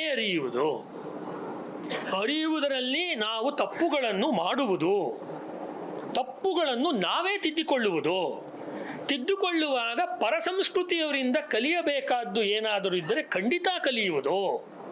ಯಾಕೆಂದ್ರೆ ನಮ್ಮದು ಸೆಮೆಟಿಕ್ ಅಲ್ವಾ, ನಮ್ಮದು ಅರೇಬಿಯಾ ಅಥವಾ ಮರುಭೂಮಿಯ ಪರಂಪರೆ ಅಲ್ಲ ನಮ್ಮದು. ಇನ್ನೊಬ್ಬರಿಂದ ಏನು ಕರೆಯೋದಿಲ್ಲ, ನಮ್ಮದೇ ಅಂತಿಮ ಏನಿಲ್ಲ. ನಾವು ಬೇರೆ ಅಂತ ತಗೋಬೋದಲ್ಲ. ಸಿದ್ದೇಶ್ವರ ಸ್ವಾಮಿಗಳು ವಚನಗಳು ಅಥವಾ ವೀರಶೈವ ಸಂಪ್ರದಾಯವನ್ನು ಎಷ್ಟು ಚೆನ್ನಾಗಿ ವ್ಯಾಖ್ಯಾನ ಮಾಡ್ತಾರೋ, ಪತಂಜಲಿಯ ಯೋಗ ಸೂತ್ರಗಳನ್ನು ಅಷ್ಟೇ ಅದ್ಭುತವಾಗಿ ವ್ಯಾಖ್ಯಾನ ಮಾಡ್ತಾರೆ, ಭಗವದ್ಗೀತೆಯನ್ನು ಅಷ್ಟೇ ಅದ್ಭುತವಾಗಿ ವ್ಯಾಖ್ಯಾನ ಮಾಡಿದ್ದಾರೆ ಅವರು. ಆ ರೀತಿಯಲ್ಲಿ ಅನೇಕ ವೈದಿಕ ವಿದ್ವಾಂಸರು ಉಪನಿಷತ್ತುಗಳು ಅಥವಾ ವೇದಗಳನ್ನು ಅಲ್ಲದೆ ಬೇರೆ ಬೇರೆ ಗ್ರಂಥಗಳನ್ನು ಅಷ್ಟೇ ಅದ್ಭುತವಾಗಿ ವ್ಯಾಖ್ಯಾನ ಮಾಡಿದ್ದಾರೆ. ಹೀಗೆ ನಮ್ಮ ದೇಶದಲ್ಲಿ ಈ ಜೈನ, ಈ ಬೌದ್ಧ, ಈ ವೈದಿಕ, ಈ ವೀರಶೈವ, ಈ ಜಾನಪದ, ಇವುಗಳ ನಡುವೆ ಒಂದು ಆಂತರಿಕವಾದ ಕೊಳುಕೊಡೆ ಉಂಟು. ಈ ಆಂತರಿಕವಾದ ಕೊಳುಕೊಡೆ ಇದೆಯಲ್ಲ, ಅದೇನೇ ನಮ್ಮ ಸಂಸ್ಕೃತಿಯ ನಿಜವಾದ ವ್ಯಾಖ್ಯಾನವನ್ನು ಮಾಡಲು ಬೇಕಾದಂಥ ಬೌದ್ಧಿಕ ದ್ರವ್ಯ. If you want to interpret our culture, we have to stand at the centre. ಅಂದರೆ ನಾವು ಕೇಂದ್ರದಲ್ಲಿರಬೇಕು, ಭಾರತೀಯರಾದರೂ ಕೇಂದ್ರದಲ್ಲಿರಬೇಕು. ನಮ್ಮನ್ನು ನಾವು ಆ ಕೇಂದ್ರದಲ್ಲಿ ಸ್ಥಾಪಿಸ್ಕೊಂಡು, ಅಂದರೆ ವೈಚಾರಿಕತೆಯ ಕೇಂದ್ರದಲ್ಲಿ, ಅದರ ಆಧಾರದ ಮೇಲೆ ಮಿಕ್ಕಿದ್ದನ್ನೆಲ್ಲ ನಾವು ಪರಿಠಾವಣೆ ಮಾಡ್ತಾ ಹೋಗ್ಬೇಕು. ಇದು ಕುಮಾರವ್ಯಾಸನಲ್ಲಿ ಬರೋ ಪದ, ಪರಿಠಾವಣೆ ಮಾಡ್ತಾ ಹೋಗ್ಬೇಕು. ಅದನ್ನು ಯಾವ್ಯಾವ ರೀತಿಯಲ್ಲಿ ನಾವು ವಿನಿಯೋಗಿಸ್ಕೋಬೇಕೋ, ಯಾವ್ಯಾವ ರೀತಿಯಲ್ಲಿ ನಾವು ಅದ್ರ ಜೊತೆ ಅನುಸಂಧಾನ, ನೆಗೋಷಿಯೇಟ್ ಅಂತೀವಲ್ಲ ಇಂಗ್ಲೀಷ್ನಲ್ಲಿ, ಅದ್ರ ಜೊತೆ we have to negotiate. That means we have to accept our scholars and scrutinize them as per the needs of the time, and we have to negotiate with the Western Christian scholars who have written on Upanishads and the Vedas. We need not have to succumb to the pressure of accepting whatever is written by them. ಹಿಂಗೆ ಆಗ್ತಾ ಇದೆ. ನಾನು ಯೂನಿವರ್ಸಿಟಿಗಳಲ್ಲಿ ಪಾಠ ಮಾಡಿದವಾಗ ಈ ಮಾತನ್ನು ಹೇಳ್ತಾ ಇದ್ದೀನಿ, ಅಧ್ಯಯನ ಕೇಂದ್ರಗಳಲ್ಲಿ ಪಾಠ ಮಾಡಿದಾಗ ಇದನ್ನು ಹೇಳ್ತಾ ಇದ್ದೀನಿ ನಾನು. ಇದಾಗದೆ ಹೋದರೆ, ಇದಾದರೆ ಹೇಗಿರುತ್ತೆ ಅಂತ ಒಂದು ಚಿತ್ರಣ ಕೊಡ್ತೀನಿ, 2 ಚಿತ್ರಣ ಕೊಡ್ತೀನಿ. ಕುವೆಂಪು ಅವರು ರಾಮಕೃಷ್ಣ ಪರಮಹಂಸರ ಬಗ್ಗೆ ಪುಸ್ತಕ ಬರೀತಾ ಅದರ ಪ್ರಾರಂಭದ ಪುಟಗಳಲ್ಲಿ ಭಾರತದಲ್ಲಿ ಹೀಗೆ ಪಾಶ್ಚಾತ್ಯ ಸಂಸ್ಕೃತಿಯ ಒಂದು ಬಿರುಗಾಳಿ ಬೀಸ್ತಾ ಇತ್ತು, ಆ ಸಂದರ್ಭದಲ್ಲಿ ಗುಜರಾತಿನಿಂದ ಒಬ್ಬ ಭೀಮ ಸನ್ಯಾಸಿ ಎದ್ದು ನಿಂತನು. ಆ ಪ್ಯಾರ ತೆಗೆದು ನೋಡಿ, ಕುವೆಂಪು ಪುಸ್ತಕದಿಂದ ಕೊಡ್ತಾ ಇರೋದು ನಿಮಗೆ. ಅವನು ಸುತ್ತಲೂ ನೋಡಿದನು, ತನ್ನ ಗದೆಯಿಂದ, ತನ್ನ ವೇದಾಂತದ ಗದೆಯಿಂದ ಅವನು ಈ ಪಾಶ್ಚಾತ್ಯ ದುರಾಕ್ರಮಣಗಳನ್ನು ಅವನು ದೂರ ಮಾಡೋದಕ್ಕೆ ತನ್ನ ಗದೆಯನ್ನು ಬೀಸತೊಡಗಿದನು ಅನ್ನೋ ಮಾತನ್ನು ಅವ್ರು ಕೊಡ್ತಾರೆ. ಎಷ್ಟು ಧೀರೋದಾತ್ತವಾದ ಮಾತನ್ನು ಕುವೆಂಪು ಅವರು ಪರಮಹಂಸರ ಬಗ್ಗೆ ಕೊಡ್ತಾರೆ ಬರೆಯುವಾಗ. ಇದೇ ಮಾತನ್ನು ಇದೇ ರೀತಿ ರೂಪಕವನ್ನ, ಆ ಗದೆ ಅನ್ನುವ ರೂಪಕವನ್ನ ಕುವೆಂಪುಗಿಂತ ಸ್ವಲ್ಪ ಮುಂಚೆ ಯೋಗಿ ಅರವಿಂದರು ಭಾರತೀಯ ಸಂಸ್ಕೃತಿಯನ್ನು ನಾವು ಅಧ್ಯಯನ ಮಾಡಬೇಕಾದ್ರೆ ನಮಗೆ ಮ್ಯಾಕ್ಸ್ ಮುಲ್ಲರ್ ಬೇಕು ಅಥವಾ ಸಾಯಣಾಚಾರ್ಯರು ಬೇಕು ಅಂತ ಪ್ರಶ್ನೆ ಎತ್ತುತ್ತಾರೆ ಅವರು. ಇಂಡಿಯಾಸ್ ರೀಬರ್ತ್ ಅಂತ ಒಂದು ಪುಸ್ತಕ ಇದೆ ನೋಡಿ, ಬಹಳ ಅದ್ಭುತವಾದಂಥ ಒಂದು ಎಡಿಟೆಡ್ ಪುಸ್ತಕ, ಮಿಶೆಲ್ ಡೆನಿನೋ ಮಾಡಿರೋಂಥದ್ದು. ನಾನು ಮಿಶೆಲ್ ಡೆನಿನೋ ಕೋಟ್ ಮಾಡ್ತಾ ಇದ್ದೀನಿ ಅಂದರೆ ಅಲ್ಲೇನು ಯಾರನ್ನೂ ಕೋಟ್ ಮಾಡಬಾರ್ದು ಅಂತಲ್ಲ, ಅವರು ಭಾರತೀಯ ಕಡೆಗೆ ಸಾಕಷ್ಟು ಒಲ್ದಿರಬೇಕು, ಅವ್ರನ್ನ ಮಾತ್ರ ನಾವು ತಗೋಬೇಕು ಕೇರ್ಫುಲಿ. ಅವನು ಅರವಿಂದರು ಹೇಳೋದೇನು ಅಂದರೆ, ನನಗೆ ಸಾಯಣರು ಮತ್ತು ದಯಾನಂದರು ಮತ್ತು ಮ್ಯಾಕ್ಸ್ ಮುಲ್ಲರ್ 3 ಜನ ನಿಟ್ಟರೆ ನನಗೆ ಮ್ಯಾಕ್ಸ್ ಮುಲ್ಲರ್ಗಿಂತ ಸಾಯಣರು ಮತ್ತು ದಯಾನಂದರು ಹತ್ರ. ದಯಾನಂದರು ಮತ್ತು ಸಾಯಣರು ನಿಟ್ಟರೆ ಅದು ಬೇರೆ ಲೆಕ್ಕಾಚಾರ. ಯಾಕೆಂದ್ರೆ ಸ್ವಲ್ಪ ಅದ್ವೈತದ ಬಗ್ಗೆ ಕೆಲವು ಕಡೆ ಅವರಿಗೆ ಕ್ರಿಟಿಕಲ್ ಆಗಿರುವ ಅಭಿಪ್ರಾಯ ಅರವಿಂದ್ರಿಗಿತ್ತು. ಇರಲಿ, ಫಿಲಾಸಫಿಯಲ್ಲಿ ಇರುತ್ತೆ ಅದು. ಅಲ್ಲಿ ನನಗೆ ಅರವಿಂದರು, ನನಗೆ ಸಾಯಣರಿಗಿಂತ ಎಷ್ಟೊಂದು ಕಡೆಯಲ್ಲಿ ನಾನು ದಯಾನಂದರನ್ನ ಆಶ್ರಯಿಸ್ತೀನಿ. ಅಂದರೆ ಇದಕ್ಕೆ ನಮ್ಮಲ್ಲಿ ಪೂರ್ವಸೂರಿಗಳು ಅಂತ ಕರೀತಾರೆ. ನಮ್ಮ ಪೂರ್ವಸೂರಿಗಳು ಯಾರು? ಉಪನಿಷತ್ತುಗಳನ್ನು ಅಧ್ಯಯನ ಮಾಡ್ಬೇಕಾದ್ರೆ ನಮಗೆ ಗುರುಗಳು ಸರಿ, ಹರೀಶ್ ಭಟ್ರಿದ್ದಾರೆ, ಆ ಪ್ರಶ್ನೆ ಬಗ್ಗೆ ನಾನು ಹೇಳ್ತಿಲ್ಲ, ಪಾಠ ಮಾಡೋ ಗುರುಗಳಿದ್ದಾರೆ. ಬಟ್ ನಾವು ರೆಫರ್ ಮಾಡ್ಬೇಕಾದ್ರೆ ನಮಗೆ ಪೂರ್ವಸೂರಿಗಳು ಯಾರು? ಭಾರತೀಯ ಸಂಸ್ಕೃತಿಯಲ್ಲಿ ಕಳೆದ 100-150 ವರ್ಷಗಳಲ್ಲಿ ಉಪನಿಷತ್ತುಗಳ ಕೊಂಡಾಟ ತುಂಬ ಆಗಿದೆ. ಉಪನಿಷತ್ತುಗಳ ಮಹಿಮೆಯ ಬಗ್ಗೆ, ವೇದಗಳ ಮಹಿಮೆಯ ಬಗ್ಗೆ ಸಾಕಷ್ಟು ನಡೆದಿದೆ. ಆದರೂ ಕೂಡ ಭಾರತೀಯರಾದ ನಮಗೆಲ್ಲ ಅದೇನೋ ನಮ್ಮ ಸಂಸ್ಕೃತಿ ನಮ್ಮ ಕೈಗೆ ಸಿಗ್ತಾ ಇಲ್ಲ. ಅದು ಎಲ್ಲೋ ಒಂದು ಕಡೆ ನಮಗೂ ಅದಕ್ಕೂ ನಡುವೆನಲ್ಲಿ ಒಂದು ಪ್ಲಾಸ್ಟಿಕ್, ಒಂದು ತಮಾಷೆ ಹೇಳ್ಬೇಕಂದ್ರೆ, ಸ್ನಾನ ಮಾಡ್ಬೇಕಾದ್ರೆ ಎಲ್ಲ ಕಳಚಿ ಸ್ನಾನ ಮಾಡಬೇಕು. ನಾವು ಪೂರ್ತಿ ಪ್ಲಾಸ್ಟಿಕ್ದು ಜಾಕೆಟ್ ಹಾಕ್ಕೊಂಡು ಅಥವಾ ವಾಟರ್ ಪ್ರೂಫ್ದು ಒಂದು ಜಾಕೆಟ್ ಹಾಕ್ಕೊಂಡು ಸ್ನಾನ ಮಾಡೋಕ್ಕಾಗಲ್ಲ. ಆಗ ನೀರಿನ ಒಂದು ಮಜಾ ಇದೆಯಲ್ಲ, ನೀರು ಮೈಗೆ ತಾಕಿದಾಗ ಬರುವ ಒಂದು ಆನಂದ ಇದೆಯಲ್ಲ, ಅದು ಉಂಟಾಗಲ್ಲ. ಈ ಭಾರತೀಯ ಸಂಸ್ಕೃತಿ ಎಂಬ ಗಂಗೆಯಲ್ಲೋ ಕಾವೇರಿಯಲ್ಲೋ ನಾವು ಮಿಂದೇಳಲು ನಮಗೆ ಆಗ್ತಿರುವಂಥ ಸಮಸ್ಯೆ ಏನು ಅಂದರೆ, ನಮಗೆ ಯಾವುದೋ ಒಂದು ವಿದ್ವತ್ಪೂರ್ಣವಾಗಿ ಎಡಿಟ್ ಮಾಡಿರ್ತಕ್ಕಂತಹ ಸಾಂಪ್ರದಾಯಿಕವಾದ ಸೋರ್ಸಸ್ನಿಂದ ಬಂದಿರುವ ಕೃತಿಗಳು ನಮಗೆ ಆಧಾರ ಅಂತ ಅನ್ನಿಸ್ತಾ ಇಲ್ಲ. ನಮ್ಮದೇ ಆಗಿರುವ ದೇಶೀಯ ಮಿಥಿಕ್ ಸೊಸೈಟಿ ಇತ್ಯಾದಿ ಸಂಶೋಧನಾ ಸಂಸ್ಥೆಗಳಲ್ಲಿ ಬಂದಿರತಕ್ಕಂಥ ರಿಸರ್ಚಿನ ಬರವಣಿಗೆಗಳು ನಮಗೆ ಆಧಾರ ಅಂತ ಅನ್ನಿಸ್ತಾ ಇಲ್ಲ. ಗೀತಾ ಪ್ರೆಸ್ ಗೋರಖ್ಪುರ್ ಎಷ್ಟು ಅದ್ಭುತವಾದ ಕೆಲಸವನ್ನು ರಾಮಾಯಣ, ಮಹಾಭಾರತ, ಭಾಗವತ, ಭಗವದ್ಗೀತೆ ಎಲ್ಲ ಪುರಾಣಗಳು ಅದ್ರ ಬಗ್ಗೆ ಅದ್ಭುತವಾಗಿ ಮಾಡಿದ್ದಾರೆ. ಸಾಕಷ್ಟು ಪುಸ್ತಕಗಳು ಕನ್ನಡದಲ್ಲೂ ಕೂಡ ಅವೈಲೇಬಲ್ ಇದೆ. ಇದನ್ನು ನೀವು ನೋಡಿದ್ರೆ ಇದೊಂದು ಹೇಳಿ ನಿಲ್ಲಿಸ್ತೀನಿ. ನಿತ್ಯಾನಂದ ಮಿಶ್ರಾ ಅಂತ ಬಹಳ ದೊಡ್ಡ ಸಂಸ್ಕೃತ ಸ್ಕಾಲರ್. ದೇವದತ್ ಪಟ್ನಾಯಕ್ ಅವರು ನಮ್ಮ ಪುರಾಣಗಳು ಅಥವಾ ಭಗವದ್ಗೀತೆ ಅಥವಾ ಮಹಾಭಾರತ, ರಾಮಾಯಣಗಳನ್ನು ಕುರಿತು ಹೇಗೆ ತಿರುಚಿ ಮಾಡಿದ್ದಾರೆ ಅನ್ನೋದ್ರ ಬಗ್ಗೆನೇ 1 ಗಂಟೆ ವಿಡಿಯೋ ಮಾಡಿದ್ದಾರೆ. ಇದು ಹೇಳಬೇಕು ಅಂತ ಹೇಳಿ ಪರ್ಟಿಕ್ಯುಲರ್ ಆಗಿ ಹೇಳ್ತಾ ಇದ್ದೀನಿ ನಾನು. ಯಾಕೆ ಅಂತ ಹೇಳಿದ್ರೆ, ನೀವು ದೊಡ್ಡ ದೊಡ್ಡ ಆಂಗ್ಲ ಪತ್ರಿಕೆಗಳನ್ನು ತೆಗೆದ್ರೆ ಈ ಭಾರತೀಯ ಸಂಸ್ಕೃತಿಯನ್ನು ಕುರಿತು ಅದು ಬೇರೆ ಬೇರೆ ಒಂದು ಅದಕ್ಕೊಂದು ಕಾಲಮ್ ಅಂತ ಹೇಳ್ತಿರಲ್ಲ, ಸ್ತಂಭ ಲೇಖನಗಳು, ಶೀರ್ಷಿಕೆ ಲೇಖನಗಳು, ಅಲ್ಲಿ ಹೆಚ್ಚು ರಾರಾಜಿಸುವುದು ಇವ್ರದ್ದೇ ಲೇಖನಗಳು.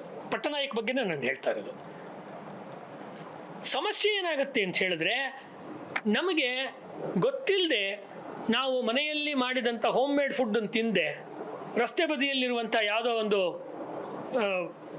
ತಿಂಡಿಯನ್ನು ತಿಂದು ಹೊಟ್ಟೆಯನ್ನು ಹಾಳು ಮಾಡಿಕೊಳ್ಳುವಂತೆ ಅತ್ಯಂತ ಜೀವನದಲ್ಲಿ ಮೋಕ್ಷಕ್ಕೆ, ಆನಂದಕ್ಕೆ, ಸಂತೋಷಕ್ಕೆ, ಸೌಂದರ್ಯಕ್ಕೆ ಇತ್ಯಾದಿಗೆ ಕಾರಣವಾದಂಥ ಭಾರತೀಯ ವಿದ್ಯೆಗೆ ಆಧಾರವಾದಂಥ ಉಪನಿಷತ್ತುಗಳು, ವೇದಗಳು, ಪುರಾಣಗಳು ಇತ್ಯಾದಿ ಸಾಹಿತ್ಯವನ್ನು ನಾವು ಆ ಕಡೆ ಬರೆದಿರ್ತಕ್ಕಂಥ ಆ ರೀತಿಯ ಬರವಣಿಗೆಗಳಿಂದ ನೋಡಿದಾಗ ಆಗಬಾರದ ಅನಾಹುತಗಳು ಆಗತ್ತೆ. ಯಾಕೆ ಅನಾಹುತಗಳಾಗತ್ತೆ? ನಿಮ್ಗೆ ಉದಾಹರಣೆ ಕೊಡ್ತೀನಿ. ಮೈಸೂರಿನಲ್ಲಿ ಕಳೆದ ಒಂದು 3-4 ವರ್ಷಗಳಿಂದ ಮಹಿಷಾಸುರನ ದಸರಾವನ್ನು ಮಾಡ್ತಾ ಇದ್ದಾರೆ. ಇದು ಉಪನಿಷತ್ತಿನ ಕಾಂಟೆಕ್ಸ್ಟಲ್ಲೇ ನಾನು ನಿಮ್ಗೆ ಹೇಳ್ತಾ ಇರೋದು. ಇದು ಹೆಂಗೆ ಬರುತ್ತೆ? ಇದು ಈ ಥಾಟು ಸಡನ್ನಾಗಿ ಬರುತ್ತಾ? ಈ ಥಾಟು ಯಾವುದೇ ಸಮಾಜದಲ್ಲಿ ಯಾವುದೇ ಚಿಂತನೆ ಬೆಳಗ್ಗೆ ಬಂದ್ಬಿಡೋದಿಲ್ಲ. ಜನವರಿ 1 ಇವತ್ತಿನ ಹೊಸ ಚಿಂತನೆ ಮಾಡೋಣ ಅಥವಾ ಯುಗಾದಿ, ಹಂಗೆ ಬರಲ್ಲ. ಹಂಗೆ ಬರೋದೇ ಇಲ್ಲ ಸ್ವಾಮಿ. ಅದು ನಿಧಾನಕ್ಕೆ ಬರುತ್ತೆ. ನಿಧಾನಕ್ಕೆ ಏನು ಬಂತು? ರಾಮಾಯಣದಲ್ಲಿ ರಾಮನಷ್ಟೇ, ರಾವಣ ಏನೇ ಆದರೂ ಬ್ರಾಹ್ಮಣ, ರಾವಣ ಏನೇ ಆದರೂ ಶಿವಭಕ್ತ, ಹೀಗೆ ಎಷ್ಟು ಸತಿ ಹೇಳಿದ್ದಾರೆ ನಮ್ಮಲ್ಲೇ ವೇದಿಕೆಗಳಲ್ಲಿ. ಹೇಳಿ ನಿಜವಾದ ಒಂದು ಧರ್ಮ, ಅರ್ಥ, ಕಾಮ, ಮೋಕ್ಷಗಳ ಒಂದು ಆಧ್ಯಾತ್ಮಿಕ ಮತ್ತು ಸಾಂಸ್ಕೃತಿಕ ನೆಲೆಯ ಆ ಗ್ರಂಥವನ್ನೇ ನಮ್ಮವರೇ ಆಪೋಷಣ ತಗೊಂಡ್ಬಿಟ್ಟಿದ್ದಾರೆ ಎಷ್ಟೊಂದು ಸತಿ. ನಮ್ಮವರೇ ಹೆಸರುಗಳನ್ನು ಹೇಳಿದ್ರೆ ಸುಮ್ಮನೆ ಎಲ್ರಿಗೂ ಸಿಟ್ಟು ಬರುತ್ತೆ, ಅದಕ್ಕೆ ಹೇಳ್ತಿಲ್ಲ ಅಷ್ಟೇ. ಅದು ಸಭಾ ಮರ್ಯಾದೆಯೂ ಅಲ್ಲ. ಅದನ್ನು ಮಾಡಿರೋದ್ರಿಂದ ಏನನ್ಸುತ್ತೆ? ಇದು slow Poisson, slow dosage. What is perturbing or what is the problem with the Hindu youngsters or the Hindu society is this, namely, though we are taking the medicine, it is a wrong medicine. ಸಂಸ್ಕೃತಿಗೆ ಬೇಕಾದ ಔಷಧವನ್ನು ತಗೊಳ್ತಾ ಇದ್ದೀವಿ ನಾವು. ರಾಮಾಯಣ ಓದ್ತಾ ಇದ್ದೀವಿ, ಮಹಾಭಾರತ ಓದ್ತಾ ಇದ್ದೀವಿ, ವೇದಗಳನ್ನು ಓದ್ತಾ ಇದ್ದೀವಿ, ತಕ್ಕಮಟ್ಟಿಗೆ ಉಪನಿಷತ್ತುಗಳನ್ನು ಓದ್ತಾ ಇದ್ದೀವಿ, ಇಲ್ಲ ಅಂತಲ್ಲ. ಅದಕ್ಕೆ ಪಟ್ಟಂತೆ ಇರುವ ಶಬ್ದಾವಳಿಗಳು, ಸಂಬಂಧಪಟ್ಟಂತೆ ಇರುವ ಕಾನ್ಸೆಪ್ಟ್ಗಳು ಒಂದ ಗ್ರೀಕ್ ಮೂಲದಿಂದ, ಇಲ್ಲ ಕ್ರೈಸ್ತ ಮೂಲದಿಂದ, ಇಲ್ಲ ಅಂದರೆ ಶೋಷಣಾ ಮೂಲದಿಂದ. ಭಾರತೀಯ ಸಂಸ್ಕೃತಿಯಲ್ಲಿರೋದೆಲ್ಲ ಬಹುತೇಕ ಶೋಷಣಾ ಸಾಹಿತ್ಯ, ಶೋಷಣೆಗೆ ಸಂಬಂಧಪಟ್ಟಿದ್ದು ಅನ್ನುವ ರೀತಿಯಲ್ಲಿ ಪ್ರತಿಯೊಂದು ವಿಷಯಕ್ಕೂ ಸಂಬಂಧಪಟ್ಟಂತೆ ಮಾಡಿದರು. ಕಳೆದ 20-25 ವರ್ಷದ ತನಕ ಅದು ಉಪನಿಷತ್ತು ಮತ್ತು ವೇದಗಳಿಗೆ ಚಾಚಿರಲಿಲ್ಲ. ಪುರಾಣಗಳು, ರಾಮಾಯಣ ಮಹಾಭಾರತಗಳಿಗೆ ಮಾತ್ರ ಚಾಚಿತ್ತು. ಈಗ ಇತ್ತೀಚಿನ ವರ್ಷಗಳಲ್ಲಿ ವೇದಗಳಲ್ಲಿ ಇರ್ತಕ್ಕಂತಹ, ಉಪನಿಷತ್ತಲ್ಲಿ ಇರ್ತಕ್ಕಂಥ ಕಥೆಗಳನ್ನೂ ತೆಗೆದುಕೊಂಡು ಅದಕ್ಕೂ ಒಂದು ವಿಕೃತವಾದ ಅರ್ಥವನ್ನು ಕೊಟ್ಟು, ಅದು ನಾಡಿನ ಅತ್ಯಂತ ಜನಪ್ರಿಯ ದಿನಪತ್ರಿಕೆಗಳಲ್ಲಿ ಅಥವಾ ವಾರಪತ್ರಿಕೆಯ ವಿಶೇಷಾಂಕಗಳಲ್ಲಿ ಅದು ಬರುತ್ತೆ. ಮತ್ತು ಕನ್ನಡಕ್ಕದು ಅನುವಾದ ಆಗುತ್ತೆ. ಅನುವಾದ ಆಗೋದು ಇನ್ನೂ ಸೀರಿಯಸ್ ಪ್ರಾಬ್ಲಮ್ಮು. ಯಾಕೆಂದರೆ ಅದು ನಮ್ಮ ಮನೆ ಬಾಗಿಲಿಗೆ ಬಂದ್ಬಿಡುತ್ತೆ. ಅನುವಾದ ಅನ್ನೋದು ಎಷ್ಟು ಜ್ಞಾನವನ್ನು ತರಬಹುದೋ, ಅಜ್ಞಾನ ಅಥವಾ ಒಂದು ಅಂಧಕಾರವನ್ನು ಕೂಡ ಅದು ಒಂದು ಸಂಸ್ಕೃತಿಗೆ ತರಬಲ್ಲದು ಅನುವಾದ. ಯಾಕೆ ಇಷ್ಟು ಮಾತನ್ನು ನಾನು ಉಪನಿಷತ್ತು ಮತ್ತು ಭಾರತೀಯ ಸಂಸ್ಕೃತಿಗಳ ಹಿನ್ನೆಲೆಯಲ್ಲಿ ಹೇಳಿದೆ ಅಂತ ಹೇಳಿದ್ರೆ, 19 ಅಥವಾ 18 ಅಥವಾ 19ನೇ ಶತಮಾನದಲ್ಲಿ ಒಂದು ಮಿಷನರಿ ಚಟುವಟಿಕೆಯ ಭಾಗವಾಗಿ ಶುರುವಾದಂತಹ ಈ ಎಲ್ಲ ಟ್ರಾನ್ಸ್ಲೇಷನ್ ಪ್ರಾಜೆಕ್ಟ್ಗಳು ಈಗಲೂ ಕೂಡ ಬೇರೆ ಬೇರೆ ಹೆಸರುಗಳಲ್ಲಿ ಮುಂದುವರಿತಾ ಇದೆ, ಬೇರೆ ಬೇರೆ ನಾಮಧೇಯಗಳನ್ನು ಮುಂದುವರಿತಾ ಇದೆ. ನಮ್ಮಲ್ಲೇ ಇರ್ತಕ್ಕಂಥ ಬಹಳ ದೊಡ್ಡ IT-BT ಕಂಪ್ನಿಗಳನ್ನು ಕಟ್ಟಿದವರು ಕೂಡ ಅದಕ್ಕೆಲ್ಲ ಆರ್ಥಿಕವಾದ ದುಡ್ಡನ್ನು, ಒಂದು ಧನ ಸಹಾಯವನ್ನು ಮಾಡುತ್ತಿದ್ದಾರೆ. ಹೀಗಾಗಿ ಹಮ್ ಖತರೆ ಸೆ ಖಾಲಿ ನಹಿ ಅಂತ ಹಿಂದಿಲಿ ಹೇಳ್ತಾರಲ್ಲ, ಈಗಲೂ ಇದೆ. ಪಾರಂಪರಿಕವಾದ ಮಠಮಾನ್ಯಗಳಲ್ಲಿ ಒಂದು ರೀತಿ ವ್ಯಾಖ್ಯಾನ ನಡೀತಾ ಇದೆ, ಅಥವಾ ಗುರುಕುಲಗಳಲ್ಲಿ, ಅಥವಾ ನಮ್ಮ ಹರೀಶ್ ಭಟ್ರು ಓದಂಥ ಗುಬ್ಬಿ ಚಿದಂಬರಾಶ್ರಮ ಇತ್ಯಾದಿಗಳಲ್ಲಿ ಒಂದು ರೀತಿ ನಡೀತಾ ಇದ್ರೆ, ಅದು ಎಲ್ಲೂ ಮುಖ್ಯ ಪ್ರವಾಹಕ್ಕೆ ಬರ್ತಾನೆ ಇಲ್ಲ. ನಿಮ್ಮ ವೇದಿಕೆಗಳು, TV ಅಥವಾ ಯೂಟ್ಯೂಬು ಅಥವಾ ಆ ಚಾನಲ್ಲು ಈ ಚಾನಲ್ಲು ಎಲ್ಲೂ ಬರ್ತಾನೆ ಇಲ್ಲ. ಬರ್ತಾ ಇರೋ ಡಾಮಿನೆಂಟ್ ನೆರೆಟಿವ್ ಇದೇನೇನೆ. ಹೀಗಾಗಿ 20ನೇ ಶತಮಾನದಲ್ಲಿ ನಾವು ಮಾಡಿದ ತಪ್ಪನ್ನು 21ನೇ ಶತಮಾನದಲ್ಲೂ ಮಾಡಬಾರ್ದು, ಮತ್ತು ನಮಗೆ ಮಾಡಬಾರ್ದು, ಸರಿಯಾದ ದಾರಿಯಲ್ಲಿ ಹೋಗಬೇಕು ಅನ್ನೋದಕ್ಕೆ ಈ ಪುಸ್ತಕಗಳು ನಮಗೆ ಮಾದರಿ. 2 ವಾಲ್ಯೂಮ್ಸ್. ಯಾಕೆಂದ್ರೆ ಇದು ಗುರುಕುಲದಲ್ಲಿ ಕ್ರಮಬದ್ಧವಾಗಿ ಅನೇಕ ದಶಕಗಳ ಕಾಲ ಶ್ರೀಯುತ ಬೆಳವಾಡಿ ಹರೀಶ್ ಭಟ್ರು ಅಧ್ಯಯನ ಮಾಡಿ ತಮ್ಮ ಬೇರೆ ಬೇರೆ ಗುರುಗಳ ಮೂಲಕ ಇದನ್ನು ಕಲ್ತಿದ್ದಾರೆ. ಅವರು ಪೌರೋಹಿತ್ಯವನ್ನು ಅಥವಾ ಅವರು ದೇವತಾರ್ಚನೆಯ ಭಾಗವನ್ನು, ಮಂಗಳ ಕಾರ್ಯಗಳನ್ನು ಎಲ್ಲವನ್ನೂ ಮಾಡಿಸುವ ವೃತ್ತಿಯಲ್ಲೂ ಇರೋದ್ರಿಂದ ಅದನ್ನು ಅವರು ಪ್ರಯೋಗವನ್ನು ಮಾಡಿದ್ದಾರೆ. ಪ್ರಾರಂಭದಲ್ಲಿ ನಾನೇನು ಹೇಳಿದೆ, ಜ್ಞಾನಕಾಂಡ ಮತ್ತು ಕರ್ಮಕಾಂಡ ಬೇರೆ ಅಲ್ಲ ಅನ್ನೋ ಮಾತಿಗೆ ಉದಾಹರಣೆಗೆ ಅವರೇ ನಿಂತಿದ್ದಾರಲ್ಲ.